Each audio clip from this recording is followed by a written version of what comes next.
Next question. Ah, bah c'est un peu relié avec la question précédente, là, avec le dernier point qu'on était en train d'aborder.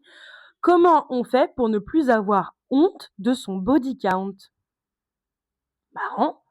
J'en ai eu plus que ce que j'aurais voulu à cause de VSS, violences sexistes et sexuelles, etc., qui m'ont fait ne plus écouter mes envies et ne plus savoir dire non. Je ne sais pas trop comment réussir à ne plus avoir honte. Déjà, une première chose, le fait d'avoir honte de ton body count, peu importe si tu as vécu des violences sexuelles ou pas, aucun homme sur Terre n'a honte de son body count. Ça, c'est un truc qui est attribué aux femmes. Pourquoi, ma girls? Parce que, et ça c'est important, peu importe si vous avez vécu ça ou pas, c'est on a fait croire aux femmes que ressentir du plaisir, c'était mal. Donc aller le chercher, c'est encore plus mal. Coucher, c'est mal. Parce que les hommes ont le droit de faire ça, mais la femme a un rôle de... On a 3 rôles, la femme. Soit on est une vierge, soit on est une mère, soit on est une putain. C'est un vrai truc qui a été développé, le mythe de la vierge, de la mère et de la putain. C'est 3 rôles qu'on imagine et qu'on attribuerait aux femmes. De respectable à moins respectable. Soit t'es vierge, et à ce moment-là, t'es hyper respectable. Par contre, tu n'es pas synonyme de désir chez l'homme. Ça implique que t'es propre. Donc la vierge, elle n'est pas faite pour aller sauter partout. Par contre, c'est la bonne meuf pour devenir une épouse. Et ensuite, une fois qu'elle est épouse, elle devient mère. Parce que c'est le rôle d'une femme, d'être maman. On enculé, va. Et à partir du moment où tu es maman, qu'est-ce que tu deviens pour l'homme? Toujours, tu es signe de respect, mais d'un coup, tu perds tout ton capital sexuel, on va dire. Tu n'es pas du tout sensuel. Tu n'es pas du tout une personne qui a envie de salir parce que tu es la maman. Et c'est pour ça qu'il y a plein de mecs qui, à partir du moment où ils ont des enfants avec une meuf, et bah après, ça matche plus avec l'épouse. Toutes tes pulsions, tu les mets sur la pute. La pute, c'est une meuf, n'importe quelle meuf, avec qui un homme va coucher. Sans attachement, sans engagement, etc. Parce que la pute, bah justement, c'est pas une meuf qu'il a besoin de respecter. Donc, il peut se laisser aller dans tous ses fantasmes. C'est un objet de désir de dingue, mais ce n'est pas du tout une personne qui est respectée. Tout ça pour dire que l'homme, globalement, lui, il a un moyen d'aller ken quand il veut, qui il veut, et de se marier avec qui il veut, quand il veut. Dans tous les cas, il va s'en sortir parce que son désir sexuel, on lui trouve une solution, quoi. La femme, par contre, on a 3 positions, hein, comme j'ai dit, et on peut pas alterner entre les positions. Donc, forcément, si tu couches avec une personne, mais que tu t'engages pas directement le lendemain, bah, t'es une pute. Donc, les hommes, eux, n'ont jamais honte de oh tiens, j'ai couché avec telle personne et telle personne et telle personne, parce que nous, on n'a pas associé la sexualité des hommes à un mythe du puceau, du père et du prostitué. On n'a pas fait ça, nous, parce qu'on n'a pas que ça à foutre. Eux, ils nous ont catégorisés. Et du coup, la pute, c'est la globalité des meufs de notre société actuellement. On est toutes des putes parce qu'on a couché plus d'une fois. Hors mariage. On est formaté à avoir honte parce que ah, tu fais partie de la catégorie de la pute. Tu vas jamais être une épouse, tu vas jamais être une maman, tu vas jamais... Même si c'est pas des questionnements que t'as, c'est ancré là, dans l'inconscient. Et dans notre inconscient à nous, dans l'inconscient de la société, dans l'inconscient de tout le monde. De tout le monde. Voilà. Donc ça, c'est la première chose. Les mecs n'ont jamais honte, mais les meufs si. Et tout ça pourquoi? Parce qu'ils ont envie de nous garder, encore une fois, sous clé. Tout est basé sur le plaisir masculin. Donc à partir du moment où on se focus sur notre plaisir, tout comme les mecs le font, eh bien, on n'est plus digne de respect et donc on est des putes. Deuxième chose, quand on parle de body count, après avoir vécu des VSS, donc violences sexistes et sexuelles. D'après ce que j'ai vu, il y a 2 réactions liées à la sexualité. Une réaction qui vient se dire « j'arrête toute sexualité, c'est banni, Donc la sexualité à deux, à plusieurs, la sexualité seule et tous mes désirs. Tout ça n'existe pas. Parce que si j'ai du désir, si je fais du sexe, alors ça veut dire que j'ai aimé ce qui m'est arrivé. Ça veut dire que j'ai voulu être agressée, violée, hem, parce que ce qu'on ressent, en fait, je sais pas si c'est ça. C'est très tabou, j'ai entendu très peu de personnes, parler de ça, mais dans beaucoup de cas de viol, notre corps réagit. Le corps peut ressentir du plaisir. Non pas parce qu'on aime être agressé, non pas parce qu'on aime être violé, mais c'est-à-dire que c'est une réaction comme scientifique, tu vois, limite, de ton corps face à un frottement, face à telle chose. Et tu peux détester ça et en même temps le ressentir. Moi, par exemple, c'est quelque chose qui me parle et je pense que c'est pour ça qu'il y a pour beaucoup de victimes beaucoup de culpabilité parce que tu détestes ce qui est en train de t'arriver et ton corps réagit. Et ça, tu as l'impression d'être trahi par ton propre corps. Parce que tu te dis: «Comment j'ai pu ressentir ça?» Sauf qu'en fait, ce n'est pas une volonté. C'est, encore une fois, la distinction que je m'efforce à faire à chaque fois que je parle de viol, entre une pratique et un cadre. Quand je dis pratique, c'est par exemple tel genre de stimulation, tel genre de pénétration, tel genre de pratique sexuelle. Elle cause une réaction physique, qu'on le veuille ou pas, chez la personne, tu vois? Il y a une différence entre la pratique et le cadre dans lequel cette pratique, elle est mise en place. Dans des situations de viol, il y a la pratique qui est là, mais le cadre, il est pas là. Le cadre, c'est, un cadre de non-consentement, alors que normalement le cadre est censé être, ça doit être du consentement, c'est ça que je veux dire. On en vient à détester la pratique, qui n'est pourtant pas le fond du sujet. Le problème, ce n'est pas telle stimulation, le problème, ce n'est pas la pénétration, le problème, ce n'est pas, en fait, c'est pas ça. Le problème, c'est que cette chose-là, elle a été faite sans que tu l'aies consentie. Mais du coup, la réaction de ton corps, c'est pas ça le problème. Le problème, c'est qu'on t'ait forcé à ressentir ça, sans ton consentement. On en vient à se détester, détester notre corps, détester tout en nous, parce que parfois on a pu ressentir des choses. Après, il y a des gens qui, et je pense que ça rend les choses peut-être un peu plus faciles pour la reconstruction. Je pense qu'il y a des victimes pour qui, bah, il y a aucun doute, alors que, bah, pour d'autres, c'est un peu plus le cas. Enfin bref.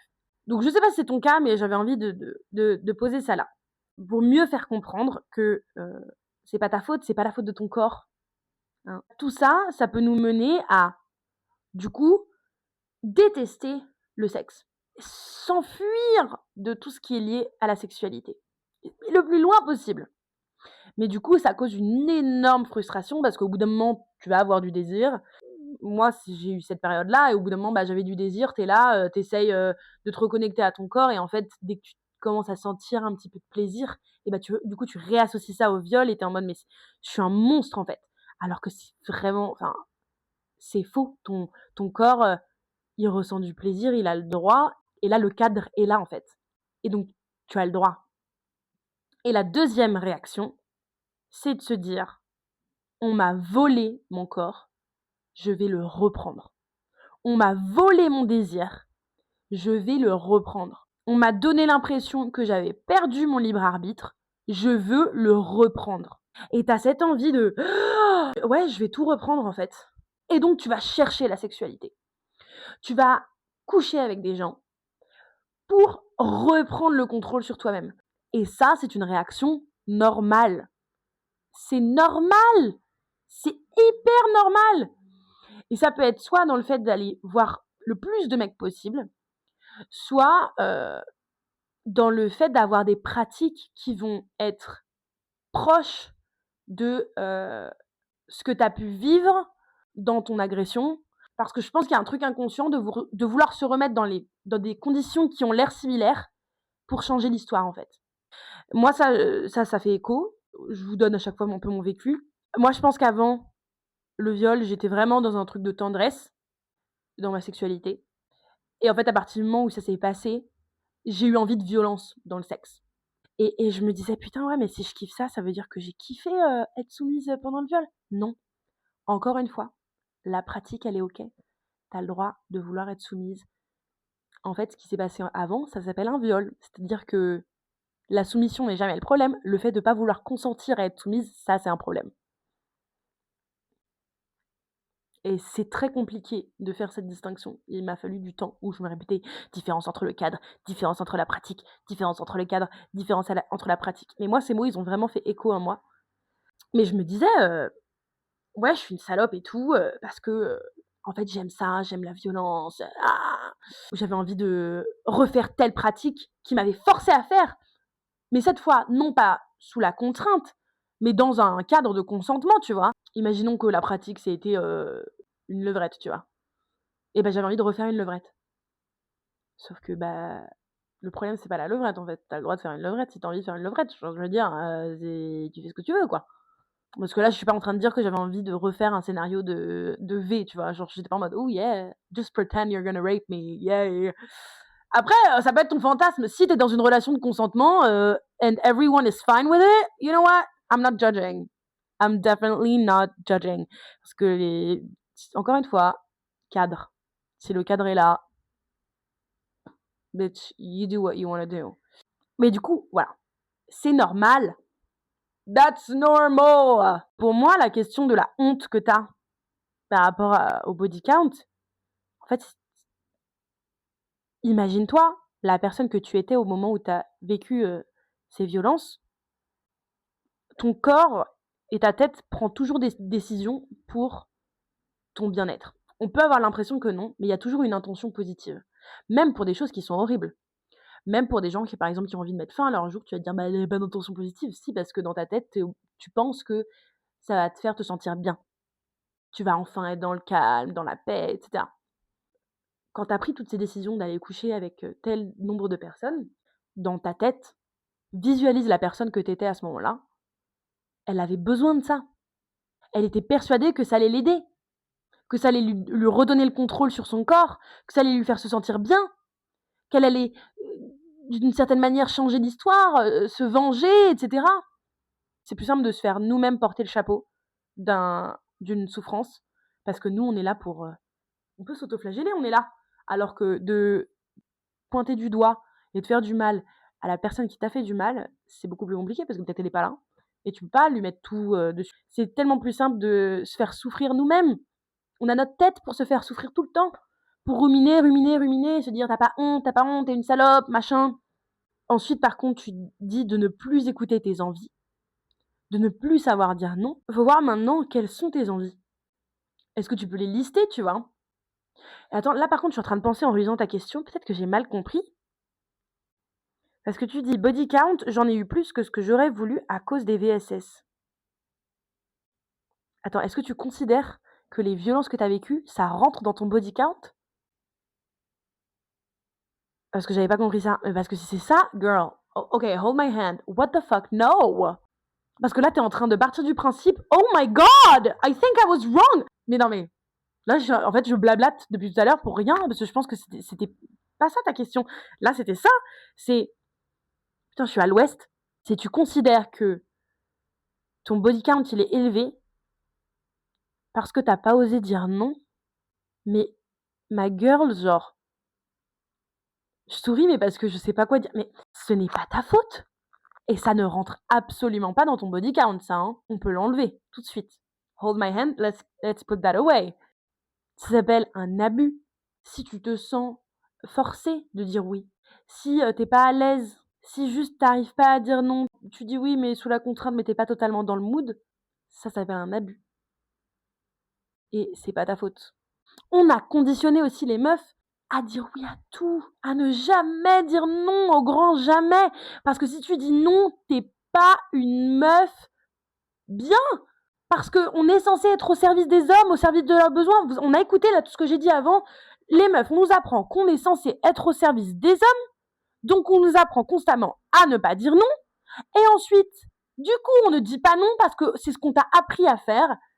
Et ensuite, on met la culpabilité sur la fille parce qu'elle n'a pas dit non. Mais on nous a toujours appris à dire oui, à être la meuf qui aide, à être la meuf qui soigne, à être la meuf qui écoute, à être la meuf qui accepte tous les désirs des mecs.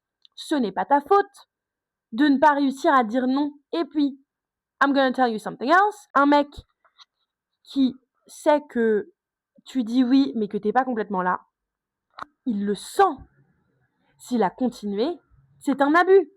Peu importe si tu as dit oui, peu importe si tu n'as rien dit, peu importe si tu as dit non, mais juste en chuchotant, peu importe si tu l'as pas poussé, peu importe. Une meuf qui est pas complètement là-dedans, le mec le sait. Il remarque ça. Et s'il a continué, c'est qu'il a juste écouté son plaisir en se disant que c'était pas important. Ta sécurité, ton bien-être. Ça s'appelle un agresseur sexuel. Et ça ne rentre pas dans ton body count. Il n'y a pas de honte à avoir. Si tu considères ça comme ton body count, tu te mets en position de culpabilité. Mais ce n'est pas ta faute. C'est des personnes qui profitent de la vulnérabilité d'autres personnes. Un mec sait. Il le sait, je sais même pas comment vous le dire. C'est-à-dire que même moi, quand j'ai une relation sexuelle avec un mec dans un cadre de consentement, ça m'est arrivé à un moment où genre, pendant 2 petites secondes, je suis pas trop dedans, le mec s'est arrêté. En mode, ça va, t'es sûr, nanana. Il le sait. Donc là, dans ta tête, faut shifter ça, de genre, oh, c'est ta faute. Non, c'est la faute de la personne, en fait. Ce qui devrait compter dans ton body count, c'est tout ce qui est consenti à l'intérieur de toi et avec la personne en face. Et si c'est 0, c'est 0. Si c'est 1, c'est 1. Si c'est 800, c'est 800. Voilà. Et en plus, même si t'avais un body count élevé, on nous a appris à être shamé de ça, alors que bah, t'es juste une meuf un peu libre. Et si t'as couché avec des mecs juste après avoir vécu des violences et tu sais pas trop, bah, il y a une partie de toi qui pensait que c'était la solution. Il y a une partie de toi qui aussi, en ne disant pas non, qui pensait que c'était la solution à quelque chose. Il y a quelque chose au fond de toi qui essaie de te dire, j'ai besoin. J'ai besoin qu'on m'écoute, j'ai besoin qu'on soit là, j'ai besoin de tendresse, j'ai besoin de récupérer le contrôle. C'est à toi d'identifier ça. Et c'est pas une partie à juger. C'est un besoin qui est là, tu vois. Anyways. Hein, j'ai donné plein d'éléments de réponse, peut-être plein qui sont à côté. I don't know. But girl, it's not your fault. Mm-mm.